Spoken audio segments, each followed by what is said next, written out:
Dictation 85 शब्द प्रति minute. 5 second बाद शुरू।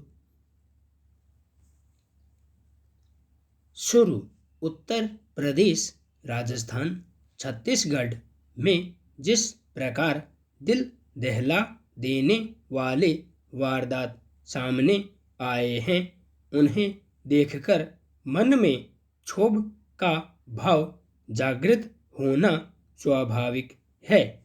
स्त्रियों को इतने हल्के में लेकर आसानी से उनके खिलाफ अपराधों को अंजाम दिया जा रहा है।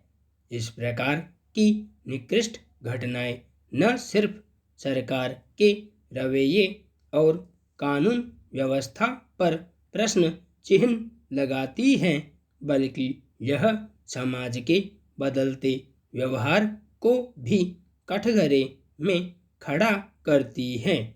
महिलाओं का सम्मान हमेशा से किसी भी सभ्य समाज के मूल्य और शर्त रहा है। विडंबना यह है कि आज के युवाओं को इन मूल्यों से कोई मतलब नहीं रह गया लगता है। निश्चित रूप से यह माता पिता द्वारा दी जाने वाली शिक्षा में कमी का परिणाम है। स्त्रियों के सम्मान का दावा करने वाला देश अपने युवाओं को सही दिशा दिखाने में असफल साबित हो रहा है। इस प्रकार के वारदात इसलिए भी बढ़ी है कि सबूत न होने से आरोपी आसानी से छूट जाता है।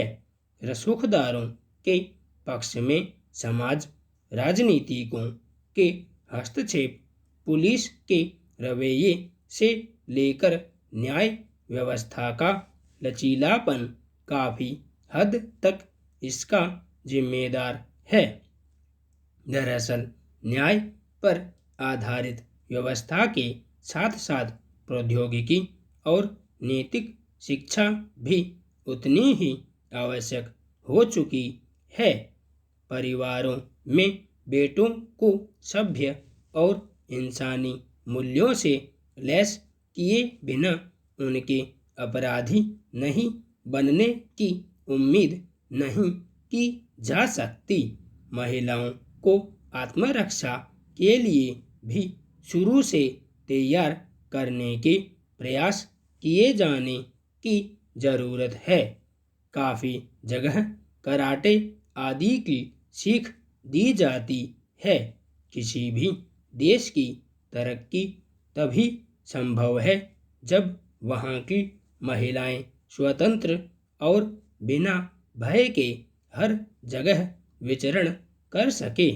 शिक्षा और मौलिक अधिकारों के समझ से इस प्रकार की घटनाओं पर रोक लगाई जा सकती है। बिहार विधानसभा चुनाव में जिस तरह दूसरे दलों से आए नेताओं को प्रत्याशी बनाया जा रहा है, वह बस नज़ीर भर है। दरअसल पिछले कुछ वर्षों से राजनीति में धनबल, बाहुबल का महत्व तेजी से बढ़ा है। आम कार्यकर्ता जिन्होंने वर्षों तक पार्टी की नीतियों और कार्यक्रमों को जनता तक पहुंचाने का काम किया, उनकी उपेक्षा की जाती है। हद तो तब हो जाती है जब ठीक चुनाव के समय नौकरी से जुड़े लोगों को भी पार्टी के टिकट दे दिए जाते हैं। तर्क दिया जाता है कि सामाजिक समीकरण इनके अनुकूल है और यही सीट जीत पाने में सक्षम हैं। चुनाव बाद ऐसे ही लोग दल बदल करते हैं तो हाय तौबा मचने लगती है। विचारधारा का राजनीतिक दलों से अब कोई वास्ता ही नहीं रहा। इस तरह राजनीतिक अपसंस्कृति जो पनपी है उसके लिए जिम्मेदार कौन है, मतदाता या राजनीतिक दल? लेकिन जो बातें साफ हैं उससे लोकतंत्र का भला होने वाला नहीं है, क्योंकि राजनीतिक दल ही लोकतंत्र के वाहक होते हैं। वही स्वस्थ जनमत तैयार करने में मदद करते हैं। चुनाव जीतने के बाद शासन की बागडोर इनके हाथों में होती है। ऐसे में सोचने वाली बात यह है कि बिना अच्छी राजनीतिक संस्कृति के सुशासन दे पाना क्या संभव है? आखिर इस तरह की दलीय व्यवस्था सुधारने की जिम्मेवारी किसकी है? इस तरह के सवालों के लिए सबसे मुफीद समय चुनाव ही है। संपूर्ण विराम।